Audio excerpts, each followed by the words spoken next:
Having you across here from. Ready? Welcome everyone to the day that we arrived in Midbar Sinai. It's Rosh Chodesh Sivan, Chodesh HaShlishi, Bo Midbar Sinai. So it's a perfect time for us to deal with Parshat Bamidbar, because Bamidbar, for some reason, is directly nogea this coming to Har Sinai, which is not generally recognized. One of the clear-cut indications that that is true is that despite the fact that the Gemara only specifies that we're meant to read Parshat Shavuot before we get to Chag Shavuot. But for some reason, we know even from the time of Rabbi Amram Gon, from Malchzor Vitri, that there is a special siman about the Seder HaKriyah, which is maneh, meaning first to count, and then v'atzor, then make sure that you go into Atzeret.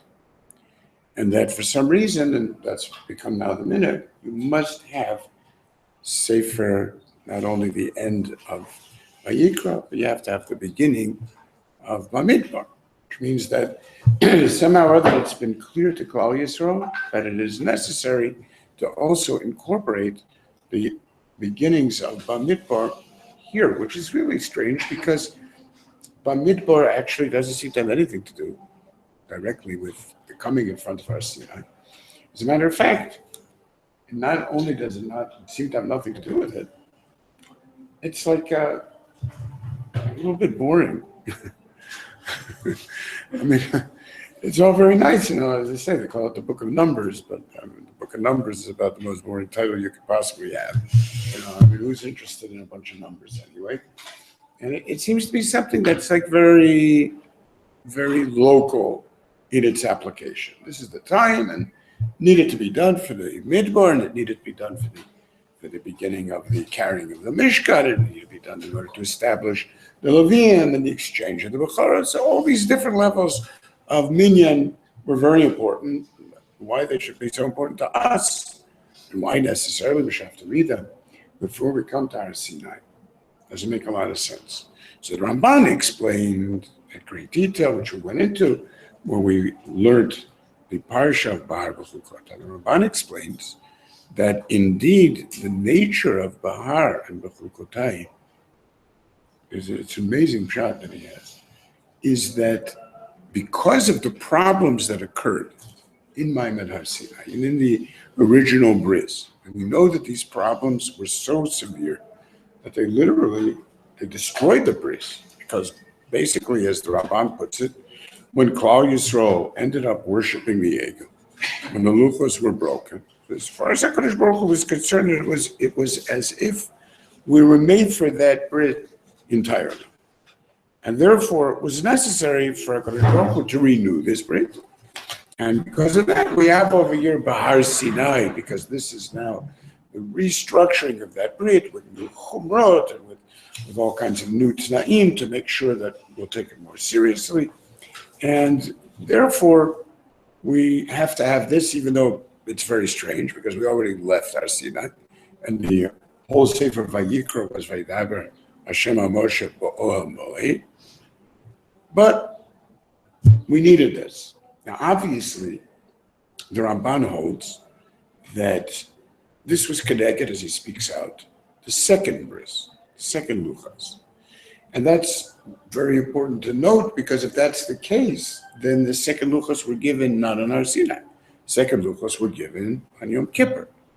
And indeed, that's what the Mishnah tells us in Masechet Ta'anit, that the two times that we have the dancing girls is the Tu B'Av on Yom Kippurim, Lo Hayu Yamim Tovim LiYisrael. So the Gemara says, well, we understand why Yamim Tovim LiYisrael is on Yom Kippur, because that is Yom Shnitna B'Torah. And so Rashi says, for us, Yom Shnitna B'Torah is not Shavuos, it's Yom Kippur. So what are we doing now going back to Shavuos, right? So Ramban is basically coming to address that issue. And what he's explaining is, it's easy to miss this when you hear the Ramban. But what he's explaining is that there was no need to re-enter the bris. And therefore, we don't find that it was Rikas Adam, and we don't find that they were bringing of Korbanot, and all the things that were necessary in Mishpatim. But what is needed is a change in our own identity. And that change in our own identity is achieved, as we went through great detail in Bar B'chukotai, is achieved in a different way in which we look at the nature of ownership, we accept the nature of Chamishim, and the way that Ma'aser Bereishis is an expanding world from the time of the original Shabbos Bereishis, and it's become Shabbos Vashem, Kamoshin Emar B'Shabbos Bereishis. And as Ramban goes through in terms of the Soda Inyan and the Kabbalah, anybody who doesn't accept this and doesn't recognize it has no chelik, not in Ma'aser Bereishis, not in Elam Haba. So I understand that it requires a complete reconstruction of where we belong in terms of our Aveda. Okay, so we came back to Har Sinai. Now what is achieved over here in Bamidbar is Merumas in the opening pasuk. Vayidaber Hashem al Moshe b'Midbar Sinai b'Ohel Moed. Ask the Zohar, that's ridiculous. Either it's B'Midbar Sinai or it's B'Ohel Moed. So in other words, what we had before in Vayikra is we begin with Vayidaber Hashem al Moshe b'Ohel Moed, and then we come back to Har Sinai. But how can you have both of them together? So obviously the understanding here, this is the Zohar builds on this, the multi-leveled understanding of the nature of Yisrael and the integration of Torah and Mishkan for the first time. Somehow or other, this Maisa here in Bamidbar, with its count and with its flags and with its Levium and exchange for it, this somehow is the final integration of the Bamidbar Sinai and B'Ohel Moed. So in other words, up until now, we had this bifurcation, or we had maybe even a sense of ambivalence in the way that we related. So could we really get back to Midbar Sinai, the way that we came originally? That's the Midbar Sinai, Vayichad Yisrael Deged Ahar, with all of those special things. And as Rashi says over there, which of course is bringing from the Medrash, Kol Shar Chanoyas were never Vayichad Yisrael. It was always Lashon Rabin, it was always torn apart. There was that special darg of Kishechad B'Leidechad. It's absolutely amazing that the very words that we use there, B'Midbar Sinai, appear over here in context of the Ohl Moed, which is wow. So somehow or other, Klal Yisrael has been aimed on this Nekuda, that it isn't enough to get back to Har Sinai. You need to get back to Midbar Sinai. And the only way you could do that is through the incorporation of the Ohl Moed, which is amazing. So Zohar has all kinds of different levels of understanding what this means. But whatever it means is certainly the understanding of how it is that we added onto the Gemara, and now we suddenly have this new concept of Minei V'Atzor. So something, if we take the V'Atzor as the simple meaning of full stop, but let's try to figure out what this is. Because the issues that are raised are indeed issues, it turns out, that are Nergea, the deepest problems that we have today, mamish today, to come back to Har Sinai.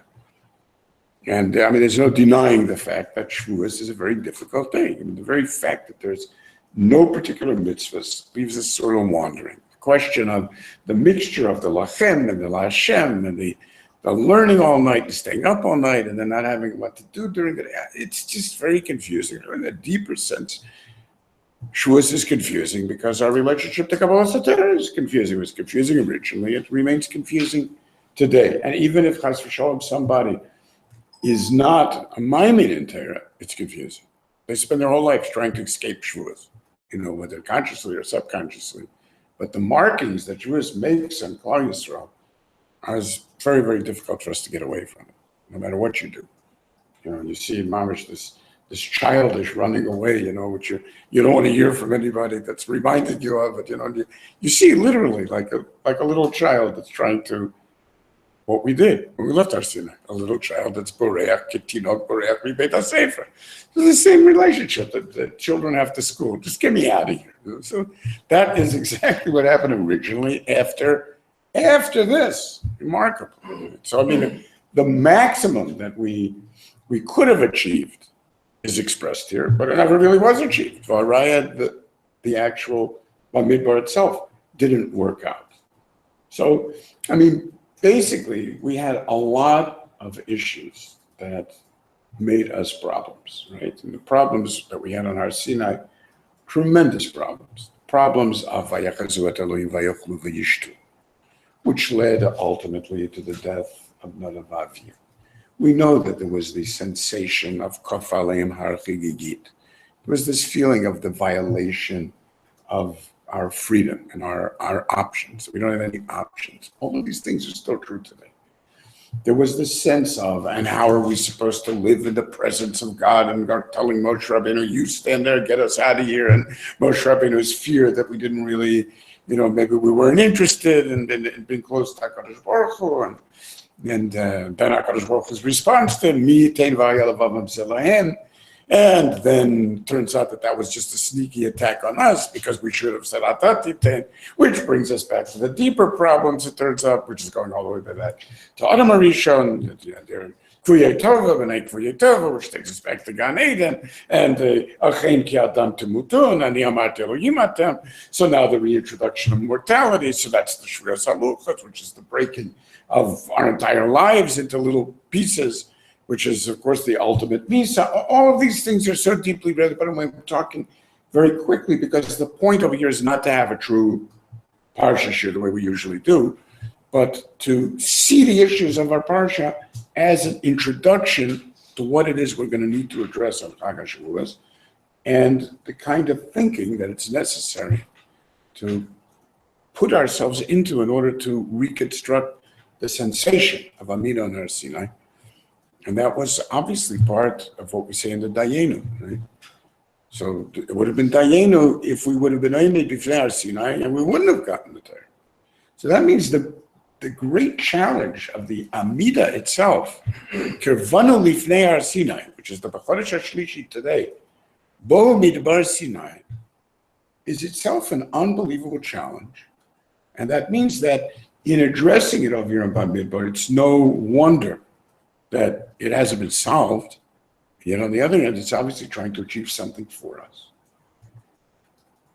And everything from the fear for our lives, literal fear for our lives, the fact that the Malach Eshars had to come, Nidadu, and push us back, and we were running away, and Moshe Rabbeinu's Chashash, and HaKadosh Baruch Hu's Taina, and then the Vayochla V'yishtu, and the way that affects the rest of the Midbar, and in the end, how it ends up in becoming the Maisa Egel, and the La'enei Kol Yisrael, which is the essence of Kol HaTerakula, is the breaking of the Luchos, and everything that we do in the attempt to reintegrate the Luchos, everything changed because of that problem. So what is it over here that the issue would be addressed by in making all of these counts that we should make that the siman, manu v'atzru, count and then do your atzeret. That's a nice siman, but it's supposed to mean something. The minyan itself is supposed to mean something. And it goes on because the very things that took place right there, were part of future Doros as well. Because we know the desire, look, the whole Masechet Chagiga, it's continued to be built around Nadav Avihu. So we have, it opens up with Re'iyah.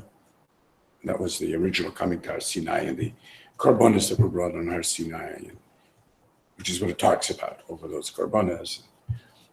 And that's the Re'iyah in the ultimate sense. Kol ha'am ro'im et hakolot. Everything on Har Sinai was about that Re'iyah. And then it goes on into Ein Dorshin. The Ein Dorshin suggests that you're not allowed to be Dorish, which is exactly Nadav Avihu. That becomes the whole story of Arba Nichnasu Pardes. And the fact that those that were Nichnasu Pardes, Yokar B'nei Hashem B'Avtal Chasidav, the death of Ben Azai and what happens to Ben Zoma, that he goes crazy. And these were all parts of the same story. So the issues are still there, they're clearly still there. Now, what's amazing is that there was one thing that is in fact introduced here, which Chazal say is like really a fundamental change. And that fundamental change takes us all the way back to Har Sinai. It takes us back to Har Sinai in a way that we might have forgotten. And it goes like this, the way the Medrash puts it, assuming I'll ever find the Medrash here. I think I'll take my old notes because I don't understand all these. That's what happens when you work too hard. So, Medrash says like this. Kadosh Baruch Hu tells us over here to do all of this stuff, create these machanos and so on. Ishal deglo, botot veta botam. So it says the Medrash like this. Zer shu omer havieni el bet hayayin. What does that mean? Havienu el bet hayayin. It means kivan shenigla Kadosh Baruch Hu al Har Sinai. Yordu imo 22,000 markavot malachim. So together with that, Kadosh Baruch Hu came down in some way, Givayachol, 22,000 markavot, vehicles of malachim. And that's the process. Rechev Elohim ribosayim alfei shinan. Those 22,000 markavot malachim were asuyim degalim. Therefore, it says, Havieni el bet hayayin, v'diglo alayava. Diglo alayava are these degalim. So these were all these degalim. Lakach ne'emar dagul meravava. HaKadosh Baruch Hu is dagul. Meravava. Meravava referring to the malachim. So we have these beautiful flags, whatever that means. The malachim carrying around flags sounds a little silly. Given Yisrael, when Yisrael understood at the moment of coming to Har Sinai, Hakadosh Baruch Hu was coming down with these machanot. They started having this need and desire for these degal. Mitavim, that means desire, in the deep sense of desire. So great to have the Galim like that. That's why it says it. You know, Beit HaYayin. Beit HaYayin is Har Sinai. Shesham nitna Torah, because Torah is considered to be like Yayin. Like it says, L'chu l'chamu b'lachmi yushtu b'yayin masacht. That's the Yayin masacht is Yayin. Avi Omer, Avieni Beit HaYayin. And then Diglo Alayava. Halavai, they said, that HaKadosh Baruch Hu obviously play on words. Magdio v'tiglo. Halavai hayam magdil aleinu hava, by giving us the digalim, which are the otiyot of magdil alayava. And that is Niranana b'yeshuatecha uv'shem Eloheinu nidgo. So we should become digalim. And that is Yamalei Hashem kol mishalotecha, Amar HaKadosh Baruch Hu. Well, you really were turned on by these digalim. Yitavitam b'digalim. Okay, if that's the case, if you can get turned on by the digalim, chayechem harini oseh mishalotechem. So that I got to do for you. And that's what it says, Yimalei Hashem kol mishalotecha, even with the digalim. Miyad HaKadosh Baruch Hu hera ahavato liyisrael. So obviously we're using tava in the sense of lovemaking. So HaKadosh Baruch Hu expresses now his love to Yisrael, and he says to Moshe, look, they are so turned on, I say to them, the Golan, do it for them. The Golan will do it for them. Nothing else did it for them because they were unsatisfied. Something was always wrong. But these Golan apparently turned them on, and this is the only way to really get that. Amazing idea. So I say otam degalim kamosh netavu ish al diglo. Look how many times it repeats it. Botot ish al diglo. Botot mineged. And then it goes through everything is mineged, that it should be everything within Alpayim Amas, so that it should be capable of their getting always to the Mishkan. It starts being the sun around the Mishkan, because if the whole idea is to make love, you have to be close, you can't be at Kutzatchum, what are you going to on Shabbos, and so on, etc., etc. So, all of this, you would say, okay, fine. It's not a direct tikkun, right? It's just something nice. The amazing thing is, the only one who survives the Arba Nechmusula Pardes is Rabbi Akiva. So, and of course, Rabbi Akiva is the centerpiece of the entire period of what goes wrong as we come closer to Har Sinai, It's exactly the problem. So all of the avelut is expressed within the issue of Rabbi Akiva. So Rabbi Akiva, you would think, is for sure the one that's going to be nifga when it comes to Arba Nichnas Ilapardes. On the contrary, it turns out he's the one that's Nichnas B'Shalom, Yotze B'Shalom, and all of them, all Gemara, beautiful Gemara, about how everybody else made a mistake, and he managed to survive. Now the Gemara asks, how did he manage? Meaning, so what did he understand? Ma Dorash, what pasuk did he understand? Says the Gemara, he understood Dagul Miravava. Wow.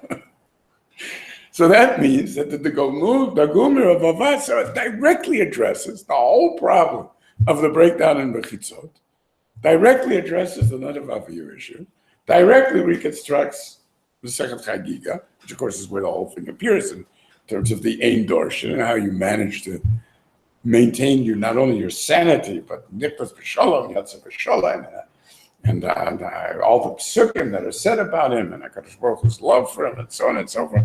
All of this is because of the Miravava. So obviously, what's going on over here is that after having come to Bahar B'Chukotai, where we're supposed to have gone through these changes in ourselves, and those are changes in identity, which we traced to a completely new sense of what Balut means and how we experience time, and so on and so forth. Somehow or other, this is a direct addressing of that problem, and it was initially, at least subliminally, the only thing that could draw us back to Bamidbar Sinai, the only thing that was always missing. So in other words, the whole time, whenever we were trying to find these other things, in a sense, they were substitutions for the missing the goal. Because the one thing that we sensually, immediately understood, and immediately desired, and immediately connected to, was the one thing that we didn't get at the time, and that was the Degonim. So whatever the problems were, you see that it's the Degolim that solve the problem of being beit seats where you shouldn't look. It says a benasa hitzitz v'nifka benasa. It's all about hitzitz. It's peeking. It's breaking through mechitzas that you're not capable really of understanding because there's something missing. And hitzitz, you'll notice, is the word for voyeurism in modern Hebrew. Hatzatzah means to peek. It's a dirty word. It's not the pshat that you're looking. You're not looking. You're peeking. And that indeed is the whole sense of the violation of Har Sinai. And the Zohar even talks that out. That's the Shloshim Yom of Elul. It's supposed to be the tikkun for inappropriate incest with the Torah and incest with HaKadosh Baruch Hu Kavayachal. And that's what we were over on, and therefore she has to be Bachtat, Avia, Vetima, refers to Klal Yisrael, who committed this sin with their father and their mother, meaning with Torah and with HaKadosh Baruch Hu and the Shekhinah. So clearly, really, we're talking about yitzitz. So the one thing that was not hatzatzah, but that was a real subliminal connection, was with the pure desire for the Galim. And it was the reference that HaKadosh Baruch Hu has in noting the desire that was involved, which nothing else that he did elicited that desire. It elicited ratzon, ritzonenu lirot Eloheinu. We want. And so it's a fantastic medrash on that says, you want? So you give a madman everything that he wants? So why does HaKadosh Baruch Hu give it to them? He knows it's just going to cause v'chinot nima shotek. What do you mean you want?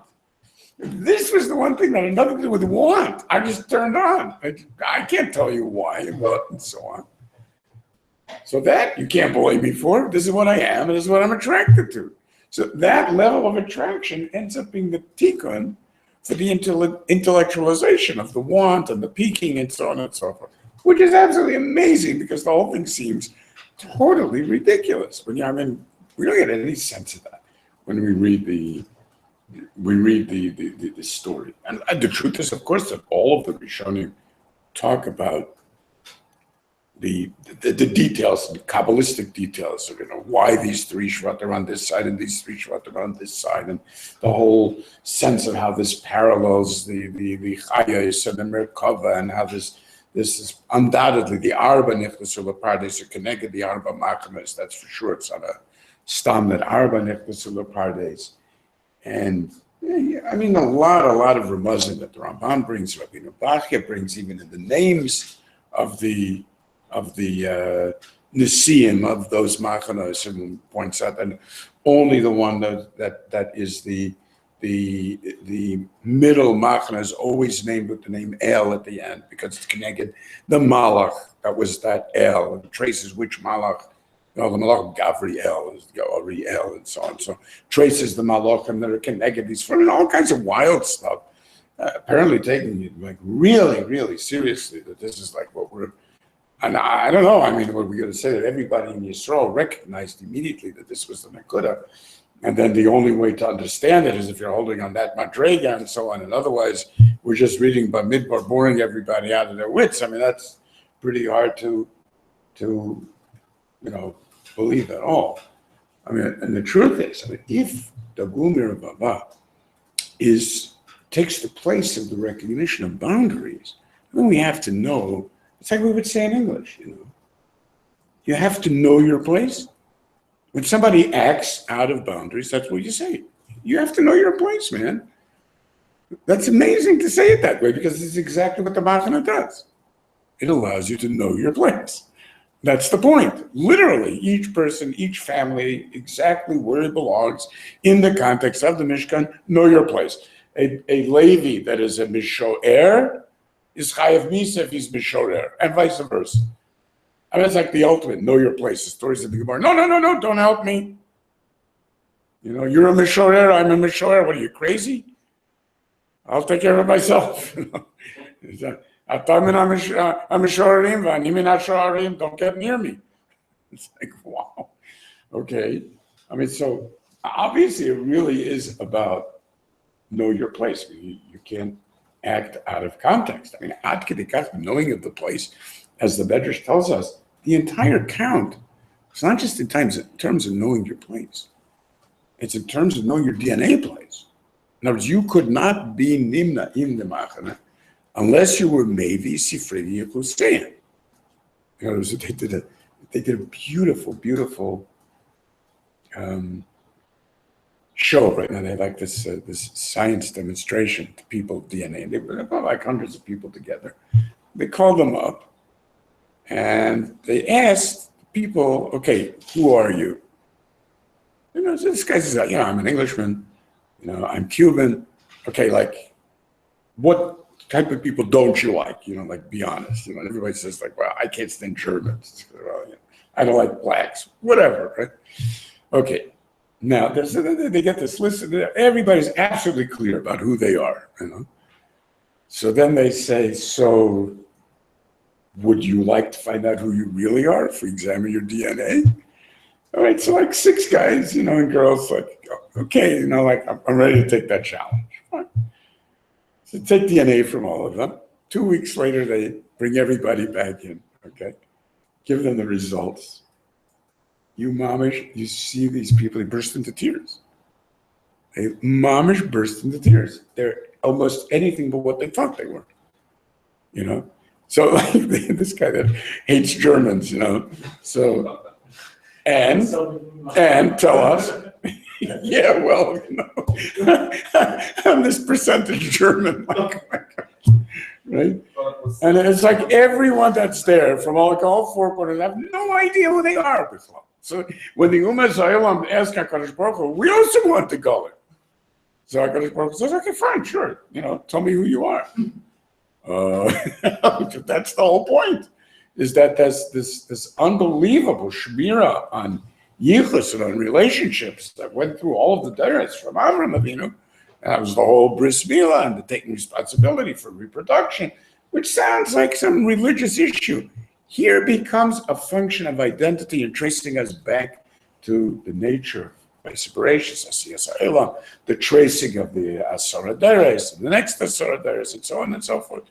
which is so central. And that's why in order to build a Beis HaMikdash, even the second time around, Ezra did the same thing. And when it's time to build the third Beis HaMikdash, Eliyahu has to come and do the same thing. So the clarity of knowing your place is not just knowing your place by your name and your family, it's literally by DNA. So this is maybe in Sifrei Yuchasei. And this, of course, becomes the Ummah say, yeah, right, they have Sifrei Yuchasei. We know who was really playing around with the women over there. You think the Mitzrayim didn't have their way with the Jewish women? Therefore, HaKadosh Baruch Hu comes and puts the Oisias Hashem. So it puts the Yud and the Hey on both sides of every single one of the Mishpachot to be made, that they are, and I am made, that they are who they say they are. And that, of course, is the same Yud and Hey that are Ish ve'Isha, Shechina b'neihem, and that becomes part of the Ashras Shechina. So this is really seriously knowing the sense of the most primal roots, Ba'otot Leveit Avodah. The most, indeed, primal roots of Ba'otot Leveit Avodah is, as Rashi tells us, is according to the Simonim that Yaakov Avinu gave him. So Otot Leveit Avodah means Avram Avinu told all of his sons where they should stand around his deathbed and where they should stand taking that bed, lifting it, and carrying it into Eretz Yisrael. So you think, okay, that was a simon for the Machana, and that's it. But remember that Ma'amad, where Yaakov Avinu was there, he gave them these simon. That Ma'amad was where he was giving an entire vision of history to everybody that was there. And he was telling them what's going to be Karelchem Bacharit Ayami. And he's giving them the nature of their own identities by giving them these brochot and a vision of what occurs to them throughout history based on their primal selves and who it is that's expressing this throughout history. But the most astonishing thing is that the Shekhinah was bestaleket lechatchila, right? So the Shekhinah was bestaleket. So as Rashi says, okay, so Yaakov Avinu was saying, maybe Ben Yesh B'chem, like it says in the Shvatim later on, Shoresh or Rosh V'la'ana, maybe one of you is being Poneh Me'et Hashem. And that's why this is happening. So there comes along the first moment, which is brought Mamish Halakha L'Maaseh, which is an incredible Halakha L'Maaseh, which is that they say to Yaakov Avinu, it's not true. Shema Yisrael Hashem Elokeinu Hashem Echad. That all of us are in the same place.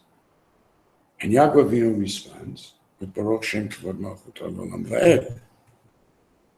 That is one of the only midrashim brought by the Rambam, La'aloch.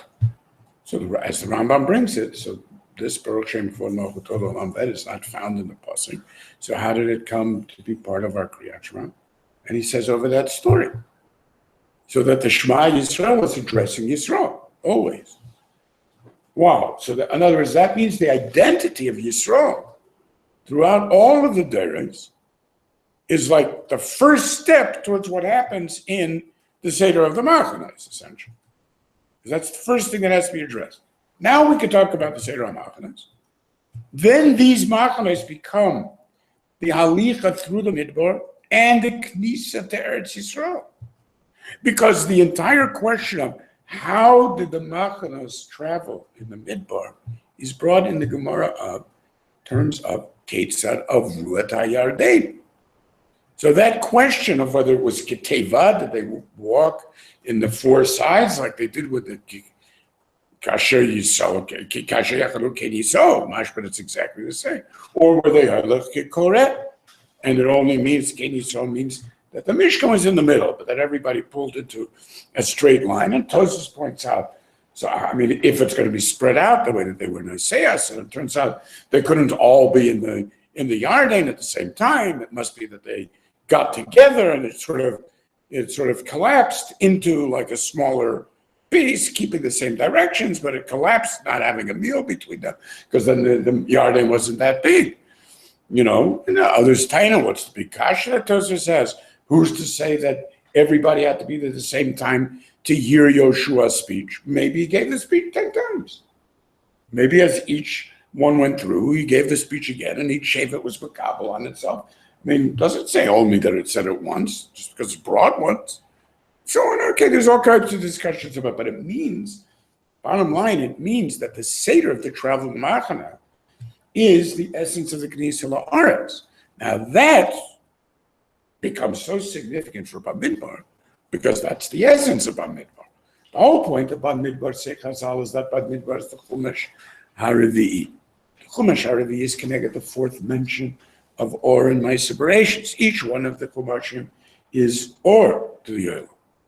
What is that Or and my separations? Vayavdel Elohim ben Or u'ben HaChoshen. So why is Bamidbar called Vayavdel Elohim ben Or u'ben HaChoshen? Because it's the book that is mavdil between the Yotzei Mitzrayim and the Nechnasim La'aretz. So the whole sense of the transition of what takes place in our brains that allows us to make that transition, that creates a completely new generation, is based on this Nakuda. Here's how the transition takes place. So that Yaakov Avinu sees this initially, and therefore it's Nogea, even what's the relationship between the Chanoya and the Nesiya, which is so central to Bamidbar. It's the reason that the Chumash would be called Bamidbar, because that's the point. Like they said, okay, it happens to be Bamidbar. It doesn't happen to be Bamidbar. And not only that, but as we've just seen, it's the only words that even address coming into the Midbar. How do you come into the Midbar? You have to come into the Midbar in a way that's mitukan after the failure of the first Midbar experience by getting this Tagul Miravava. That's absolutely crazy. Okay, so that integrates the entire Mesechet in terms of Chagiga, and Merkava, and Ein Dorshan, and the union of Re'iyah, and the vision of Rabbi Yochanan, who talks about his dream in Ein Dorshan. We were standing around Har Sinai, and a Baskol comes up and gives us our place.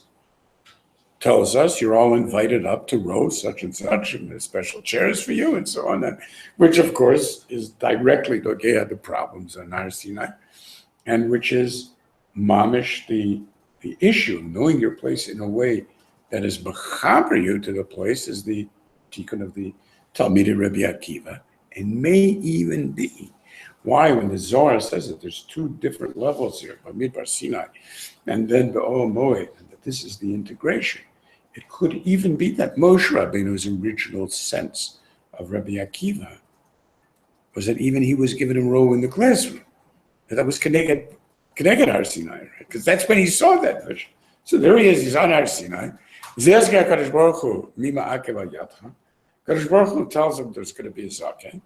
Show me, okay, take a bechina, okay, you're allowed into whatever the different Yerushalayim and Gemara, whichever row he was allowed into, which is connected what Rabbi Yochanan saw on Har Sinai Mamish. So that's the initial context of Rabbi Akiva. And then after recognizing Dagul Miravava, that becomes now a second darga that somehow allows for the incorporation of the end of the Baboker Zrat Zarecha, Erev Al Tanach Yadecha. That Al Tanach Yadecha, with everything that it means, which would explain the whole crazy Gemara about the boy who turns out to be Rav Shimon Bar Yochai as a kid, right? But some Talmud that created the whole tumult in the Beis HaMedrash that forced the opening up of the doors to everybody. So there used to be, they had the Shomer HaPetach, nobody can come in. Rav Shimon Bar Yochai, he's not, nobody knows he's Rav Shimon Bar Yochai yet, he's just, Shimon. And like he creates this tremendous political upheaval by asking a question about Tfilas Arvis, and Tfilas Arvis is Rishus, and breaking down Rabbi Yoshua, Rabbi Gamliel, Rabbi Elazar ben Azariah, then comes in and he becomes Arani Kibet Shivim Shana, which becomes Shema Yisrael again. The question is whether you're correct Kriyas Shema Baleilos, you're not correct Kriyas Shema Baleilos, which of course brings us back to Meir and Tfilas Arvis, which was Yaakov Avinu's Tfilah, and the Tfilah that he was Besakin in the Beis HaMikdash at that moment where he's coming now as he's traveling, right, and he's going back into Golis and so on and so on. It's crazy. All of these things are being interconnected, but also a Talmud, Reb Shimon Bar Yochai, So he was the one that forced the doors open in Beis HaMikdash because Reb Gamliel kept them closed. Which brings us back to Dagul Miravava again, Okay, that we can tolerate. Everybody who is there for the Golim can have the Golim. It's like really, really wild. So it's like the from the closing of Vayikra, which is like, and twice the level of Adam Arisha, and I'll be mitalech b'tochechem, you won't be yoring b'lefanai, you would think even, and so on and so forth. Amazing. This is somehow like the tikkun that makes all of that possible. This that room of Havai. Now we know it's really amazing that even in English there is a dual level meaning to flag, because flag can also mean to lose your energy, right? Versus flagging means like, okay, like initially, which of course is very much our experience of flags. It's like a type of thing, all right, it's like you see the kids in Bnei Akiva, it's like unbelievable. Claudius Rostras, this is crazy, we're running around with flags and marching with flags. Nobody who hasn't seen that will ever get a sense of hitavita with the Golan. It's like wild. It's unbelievable. Yom Yerushalayim with the flags. And there's no question, it's actually related to this, that's why on Simchas Torah everybody's running around with flags. Where do flags come from, Bichlal? But that's like the recreation also, that even the little kids want to wave flags on Simchas Torah, which that's just silly. It's not silly. That was the whole basis of Kabbalah Torah, it turns out, and our ability to get back to truth. It's really amazing, like how these things pop up. But we know from our experience that kind of stuff can only turn you on, and then you flag. It's like almost, it has within it the connection, both to the excitement and then to the withering of excitement, which is exactly the problem, because that is precisely what happens throughout here, right? I mean, it's all negative. I mean, there's the beautiful, beautiful mimer at the beginning of this whole idea of the pasuk in Shir Mizot Olam Ben Bamidbar. So here again, it's Rav Shimon Bar Yochai. So Rav Shimon Bar Yochai said, Mizot Olam Ben Bamidbar. Iru Yam in Bamidbar. Yeah, you go all the way up to the top. You reach the apex and the midbar. But also Silukam in Bamidbar. Everything goes to pot in the midbar. Mitatam in Bamidbar. Bamidbar say Yitamu. Everybody dies in the midbar. And it's in terms of midbar. I mean, it's not that he's saying. The point isn't to identify the place where they'll die. The point is to say it's a function of midbar. Torah min Bamidbar, Mishkan min Bamidbar, Sanhedrin min Bamidbar, Kuhuna min Bamidbar, Leviyah min Bamidbar, Malchut min Bamidbar. Tamdil Mamlechet Kohanim, Kol matanot tovat shenatan HaKadosh Baruch Hu, all min Bamidbar. Omer Rabbi Shimon Bar Yochai b'Midbar ta'anu, they loaded up in the midbar. Well, b'Midbar pirku, and they threw off all the good things they had. So that's the Mizot Olam min Bamidbar, but that also gives you the other meaning. Of course, that dual meaning is rumours right away in the Sa'et Rosh. As I'll tell it. Sa'et Rosh means lift up their heads, but also means lift their heads right off of their bodies, which means that everybody will end up dying, which is the way it always meant in terms of the dangers of Pekida, which is a reference to the Egel itself, would be Yom Pakdi Upakadati, it becomes now. This Rosh. It's because of this that the Rabbeinu Bacha actually touches amazingly on the underlying issues that are so problematic for us in the midbar. And again, he does this in his sneaky way of bringing in things that have nothing to do with anything. You'd be convinced, absolutely nothing to do with anything. So he starts talking about Pasuk in Mishlei. So he talks about the difference between a Peles and Mozni Mishpat and Maaseo. All that is the Ma'aseh of Hashem. Kol Avnei Kis. All Avnei Kis, what does that mean? He explains at great length. This is the Mishpatecha, Tahom Rabbah. HaKadosh Baruch Hu takes into consideration every last type of weight. So we say, okay, heavy weights, I understand. A pound, half a pound, maybe an ounce, quarter of an ounce. No. He says, we're talking about the Chatzia Unkia, the Shlishita Unkia, the Reviata Unkia, until you get down to the seeds that are used, right? So the grains, we talk about little grains, start weighing diamonds, so now everything is in terms of carats, and oh my God, it's like you're getting down into every little tiny detail. I mean, this is in fact Mishpatecha Ta'om Rabbah that nobody can imagine what the darga of Midas Hadin is for Klal Yisrael, and this is the kiss. They're hidden in the kiss. Nobody recognizes it. So too, Mishpat Asher La Hashem is satum v'ne'elam min habriyot. Like nobody can be aimed on it. How could it? Kech hasechel enoshi is dal inyan v'maseget. Ech hu yitalesh shokel ma'aseh tzadikim Hashem. What does this have to do with anything? I mean, it doesn't talk about Rosh Hashanah here. It doesn't talk about any of these issues, except for a curious thing, and that is the reason we're supposed to deal with Bechukotai before Shavuos is because, says the Gemara, because Tachel Shana u'Kilolotea, v'Tachel Shana u'Birchotea. This, where's Rosh Hashanah? Oh yes, says the Gemara, it's all about Rosh Hashanah, because Shavuos is really Rosh Hashanah. How Shavuos Rosh Hashanah? It's the din on the Perot HaIlan. Perot HaIlan, I thought it's about Chita. So, yes, but according to Rabbi Yehuda, the Eitz Hadas was Chita. It was original Perot. Which means that we're talking once again about the fundamental din, about the fundamental way to relate to the earth, which is another crazy thing.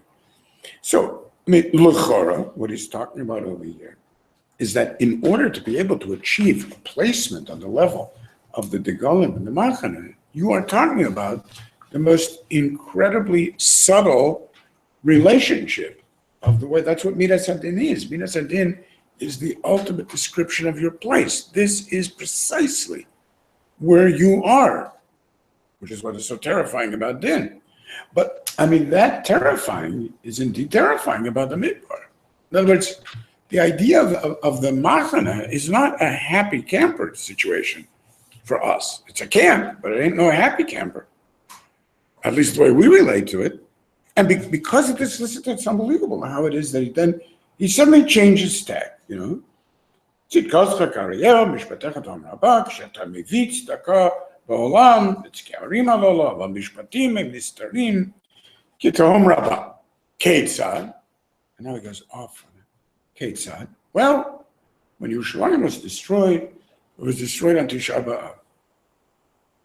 And what he showed, Kisheherol Yechezkel, Apuranut, he tells him it's Basiri, Chamisha Lechodesh, when the Palit came to Yechezkel, Kishabala Gadelik Israel, not for Tisha B'Av, who mefarsim et Israel, Be'ezim Makom, Bamidbar Sinai, Be'ezim Yom, Be'echad Lechodesh, Le'ezeh Chodesh, Lechodesh Hashini, Be'ezu Shana, Be'shana Hashanit, Le'ezeh Davar, Le'tzeitam Eretz Mitzrayim, V'zeu shekatuv v'aydaber shalom Moshe B'midbar Sinai. You got to be kidding. This is the introduction to B'midbar Sinai, like, because it mentions the date correctly. Now, first of all, his relating this opening both to the Gidul and to the destruction of the Beis HaMikdash is exactly what it is that the whole Bamidbar is about. Because Lamaisa, as I pointed out, we're talking about the beginning of getting back to Yom Kippur. I mean, what does everybody feel? Shavuot is over, the summer has begun. The summer has begun, okay, next thing around the corner, we know, Shavuot B'Tammuz already. Shavuot B'Tammuz is Shviras Haluchos. Well, it gets worse than that. B'Tisha B'Av, which is what he's bringing here.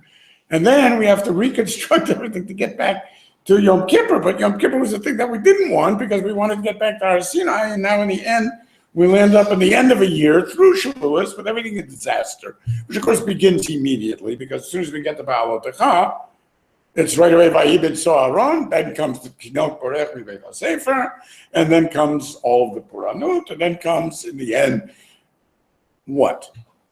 They discussed with the Machane. Nobody wants their place.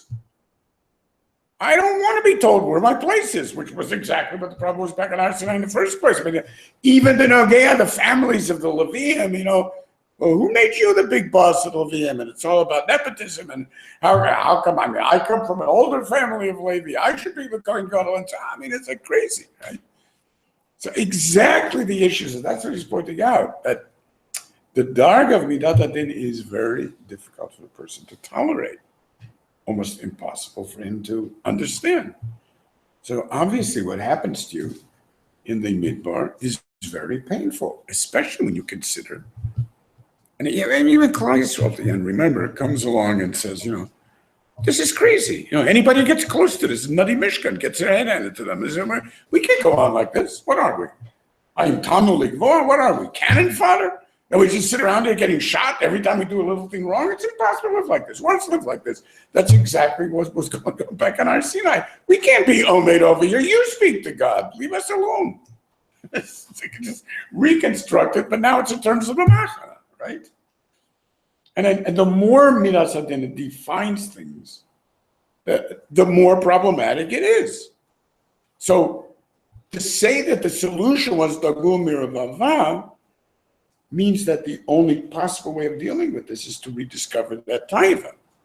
But we don't have any relationship to that taiva. But especially consider the massive impact that this is supposed to have on us. And remember, the whole insane deal of an entire year work of building this Mishkan costs billions of dollars in modern terms, right? Defines everybody's job all year long. And now we're spending months setting up everything for how are we going to move this Mishkan? Who's going to carry the Mishkan? Who's paying for the trucks of the Mishkan? It's like absolutely crazy. And then we finish Shavuot, and Moshe Rabbeinu says, Nosim anachnu el hamakom, and as Rashi says, yes, this was to be the one and only Masa. Ki ba'od shlosha yomim, we're going into Eretz Yisrael. And if they hadn't been chotei, then that would have been. What do you mean? So what do we need all of this for 3 days? We'll manage. It's like unbelievable. So this is, of course, as the Gemara tells us, Sheba Tomar Avat Sivram Batel Sikuyam. Do you think Shitim Omdim? No. You might think it's ridiculous. It's just a brief 3-day affair, What do you get out of a 3-day affair? But sometimes a 3-day affair is like the beginning of your life and defines everything for you. And that's the meaning of the Mishkan. So it becomes other people, the Shitim Omdim means, okay, so it's still there under the Beis Hamikdash, it was Nignaz and so on, but of course it's much more than that. It means that the entire conceptualization of Mishkan, of Yisrael, of what it is going to be. I always compare it to imprinting, biological imprinting. Biological imprinting is the first thing that an animal sees. And if you feed a bird, when it first hatches, the bird believes you're its mother. You can never get rid of it. And this is like a real problem. They do artificial imprinting, with dolls and things like that to avoid these kind of things in lab cases because you never get real reactions. Fine. This is imprinting, basically. So these 3 days, this is now the child Yisrael coming into their own. This is the way that we're supposed to perceive ourselves, all through this immature but instantaneous ta'ava that we have, to be like the Malachi Asharis and actually become like the Malachi Asharis because the number of Leviim exactly equal 22,000. Keneged the Rechav Elohim or Alfei Ribosayim Alfei Shinan. That's crazy. 22,000 Malachim in the pasuk, 22,000 Leviim, and then the Gemara says that yes, Ein Ashkina Shera on Yisrael if there's less than 22,000. Because it says Rivavot Alfei Yisrael. So Rivavot Alfei Yisrael is 20,000 plus 2,000, 22,000.